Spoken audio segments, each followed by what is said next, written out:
Hello everyone, आज की video में हम क्लास 6 की जेनरिक की वर्कशीट नंबर 15 सॉल्व कर रहे हैं, जिसकी डेट है 24 अप्रैल 2021। आज की वर्कशीट में सबसे फर्स्ट दिया गया है बच्चों कि भारत विभिन्न संस्कृतियों और परंपराओं का एक प्राचीन देश है। जैसा कि हम जानते हैं, हमारे यहाँ पर कई तरह की संस्कृति है, कई तरह के धर्म हैं, कई सारी परंपराएं हैं। हम एक सुंदर विरासत के साथ धन्य हैं, यानी हमारे पास बहुत ही सुंदर सुंदर विरासतें हैं। कितने सारे हमारे इमारतें हैं, कितनी सारी मतलब ऐसी चीज़ें हैं जो हमें गर्व महसूस करवाती हैं।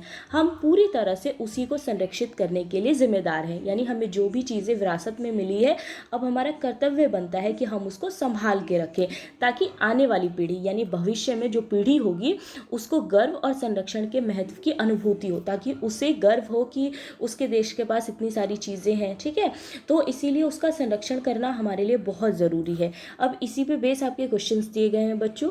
पुरानी पीढ़ियों से एक उपहार। फर्स्ट क्वेश्चन है, प्रत्येक नोट पर चित्रित ऐतिहासिक स्मारक का क्या नाम है, वह किस राज्य में है, इनके बारे में जानकारी इकट्ठा करके आपको लिखनी है। तो जैसे 500 के नोट पे, 200 के, 100 के नोट पे अगर आप पीछे की तरफ देखो तो चित्र बने हुए होते हैं। उसी तरह से 50 के नोट पे, 20 के नोट पे, 10 के नोट पे।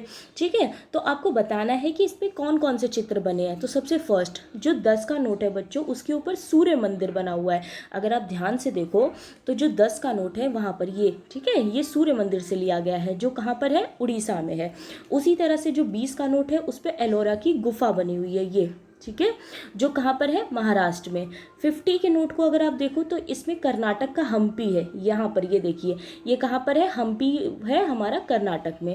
100 के नोट पे अगर आप देखो तो यहाँ पर रानी की बाव आपको दिखाई देगी। ठीक है, 100 के नोट पे अगर आप ध्यान से देखो यहाँ पर, ठीक है, और ये कहाँ पर है बच्चों, ये है हमारा गुजरात में। फिर 200 के नोट पे आपको सांची का स्तूप दिखेगा, जो हमारा मध्य प्रदेश में है। 200 के नोट पे आप ध्यान से देखना, आपको सांची का स्तूप दिखेगा ये, ठीक है। और लास्ट ये 500 के अगर नोट पे आप देखोगे तो ये तो आप पहचानते ही होंगे, ये है हमारा लाल किला, जो कहाँ स्थित है, दिल्ली में स्थित है। तो आप ऐसे ही लिख दोगे कि 500 के नोट पर दिल्ली का लाल किला, ठीक है, और ब्रैकेट में आप राज्य का नाम लिख देना। ओके, तो फर्स्ट वाला क्वेश्चन बिल्कुल ऐसे ही करना है। फिर इसके बाद क्वेश्चन नंबर सेकंड है बच्चों कि क्या आपने किसी ऐतिहासिक स्मारक की यात्रा की है, अपने अनुभव के बारे में लिखो। तो आपने जिस भी ऐतिहासिक स्मारक की यात्रा की है आपको उसके बारे में लिखना है। जैसे मैंने दिल्ली में स्थित लाल किले की यात्रा की है। लाल किला जो है वो शाहजहां के द्वारा बनवाया गया है। यह लाल पत्थरों से बना हुआ है तथा बेहद ही सुंदर है। तो लाल किला जो है वो किसने बनाया है, शाहजहां ने बनवाया है, और ये लाल पत्थरों से बना हुआ है, इसीलिए बहुत सुंदर लगता है। क्वेश्चन थर्ड है, क्या आप नई दिल्ली स्थित राष्ट्रीय संग्रहालय गए हैं, वहां प्रदर्शित कौन सी ऐतिहासिक वस्तु ने आपको सबसे ज़्यादा आकृष्ट किया।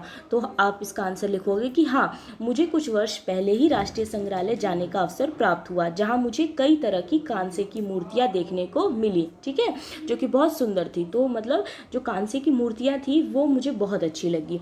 उसके बाद क्वेश्चन नंबर 4 है बच्चों, क्या आपके घर के निकट ऐतिहासिक महत्व का कोई छोटा या बड़ा स्मारक स्थित है, उसके बारे में लिखे। तो मैंने लिखा है, मेरे घर के पास कुतुब मीनार स्थित है। कुतुब मीनार का निर्माण कुतुबुद्दीन ऐबक के द्वारा करवाया गया था। छुट्टियों के दिनों में यहाँ कई सैलानी इसे देखने के लिए दूर दूर से आते हैं।